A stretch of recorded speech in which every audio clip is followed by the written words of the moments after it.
Chapter 29. Chapter 29. They don't handcuff me, because technically I'm not being charged with anything. They don't have any proof that I did something wrong. Proof would be impossible, because I didn't do it. Instead, they escort me into the back of their squad car and my parents follow us down the street in their own car. The ride is awkward and uncomfortably silent. When we get to the station, I panic because I don't see Mia's car. I just have to trust her. "Let's go," Officer Daniel says bitterly. Something tells me that these men are not so approving of my sexuality. I fight the urge to roll my eyes as I exit the car and walk with them into the building. The sky is grim and dark even though it's approaching noon. It sends a shiver through me in the single hoodie I have on.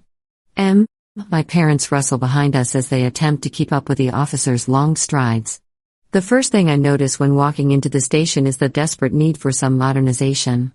I get it's a small town, but the police station is a small building with wood paneling on the walls and the discreet smell of lingering cigar smoke from the 70s. I shake my head at myself. I'm in a serious situation and I'm judging the place by its decor. That's when the pit in my stomach comes again and I realize just why I had been focusing on such mundane thoughts, my worries over Aaron. The officers take me into what looks like a conference room. The walls are a pale yellow with the same wood framing the windows and the door.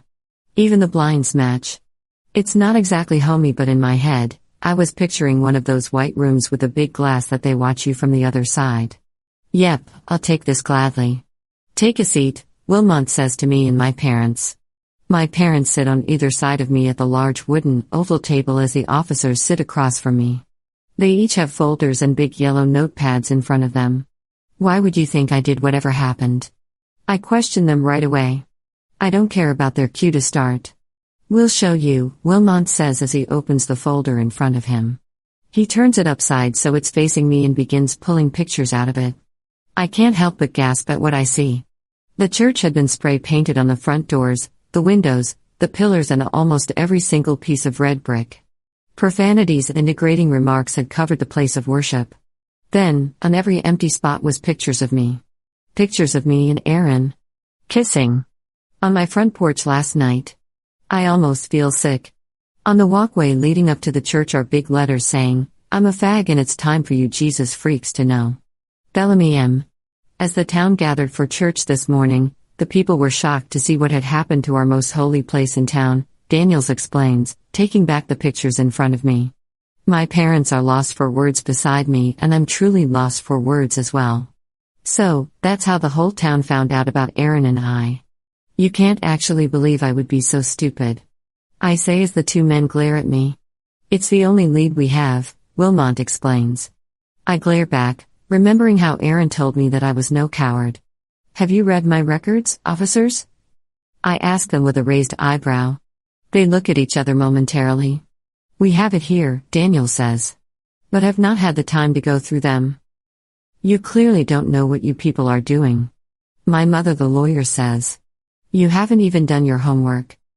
My mother is the last person one would expect to be a lawyer, but she's only crazy and emotional when it comes to our family. For the first time, I feel like I'm seeing a switch take place in her. From mother to lawyer. "Listen," I say, and the two men take their focus away from my mom and back to me. I was bullied and I got the literal shit beaten out of me for being gay. I was sent to the hospital and had to move schools. That's the only reason I'm in Woodstone to begin with. Why would I want this town to know about how I am when y'all are just as homophobic, if not more? The two men are silent and I can't read their stern eyes or poker faces. Daniels opens his mouth to speak, but then my dad cuts him off. "If you had read my son's files, you would see that we were going to press charges against the perpetrators, but we eventually dropped them because they were at one point Bellamy's friends." My dad explains. "The same thing is happening now. My friends were the only ones who knew about my sexuality. And obviously those pictures of Aaron and I were not taken by us. They were obviously taken by someone else a few houses down. Obviously, I'm being framed." I tell them. "Who would frame you?" Wilmont asks with a raised eyebrow. "The dead boys," I answer. "We heard that you're a dead boy now," Daniels questions, attempting to catch me in a lie. I was, not anymore. I left because they wanted to me vandalize the church, but I didn't want to do it. "You have to listen to me."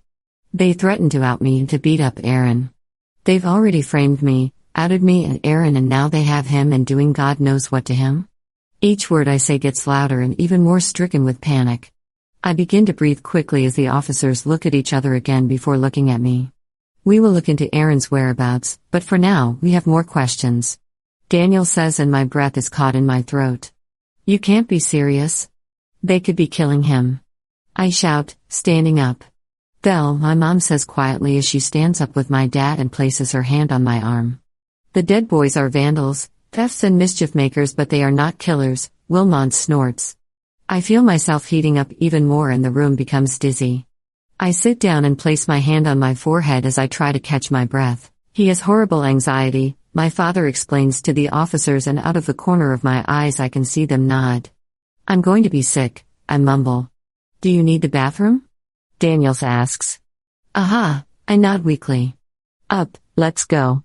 Wilmot says as he takes my arm to escort me back into the lobby of the station and into the public bathroom. People stare at me and I can tell what they're thinking. Probably profanities of my sexuality, judging how sickly I look and judging the fact that an officer is escorting me to the damn bathroom. It's single stall, I will wait here, he says as he opens the door for me. I nod as I walk inside and look around. I sigh in relief as I realize that it is in fact not some bathroom for criminals but just a public bathroom. With a window. I breathe calmly for a few seconds before walking to the sink and splashing water on my face. I look at myself in the mirror with a deep breath. You got this, Bellamy.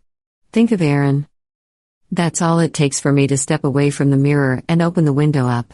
Damn it, there's a scream. You okay in there? Wilmont asks from the other side of the door. Just calming down, I say, then begin fake coughing. Then, just to add a bit more of an effect, I begin to make puking noises. I hear him groan loudly and smile. I look around the bathroom, attempting to find something to cut the scream, but what the hell would they have in a police station to do such a thing? Think, Bellamy. Think. Then I see it. Their toilet paper roll holder is cracked and missing a piece of sharp plastic. I'm thrown back to middle school when I tried getting toilet paper out of one of those broken ones and ending up a deep slash in my skin with a thick plastic. This has to work. I turn on the tap for mask the sound before going to the toilet paper holder and bending the cracked part until it came off with a snap and a long shard. I smile. Perfect.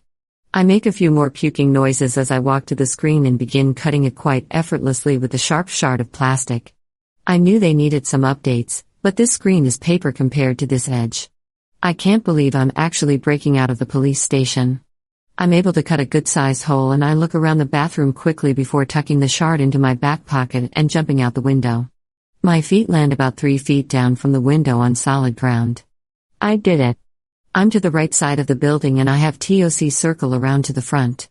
As I run to the front of the building, I'm praying in my head, come on Mia. Be here, Mia. Come on, Mia. I make it to the front of the building and scan the parking lot quickly. Where is she? I begin to panic for a moment before I see her car parked out front to left. I run across the front grass of the station, heart beating fast, and make it to her car. When I reach her car, it's locked, so I pound on it yelling, "Open up." She looks up at me startled and unlocks it right away. I jump in her car, breathing heavily and with a panicked face. "Bellamy?" She questions, confused and concerned. That's when I see Officer Wilmont and Daniels exit the station and scanning the parking lot. My breath catches in my throat. Mia. Go. Go. Go.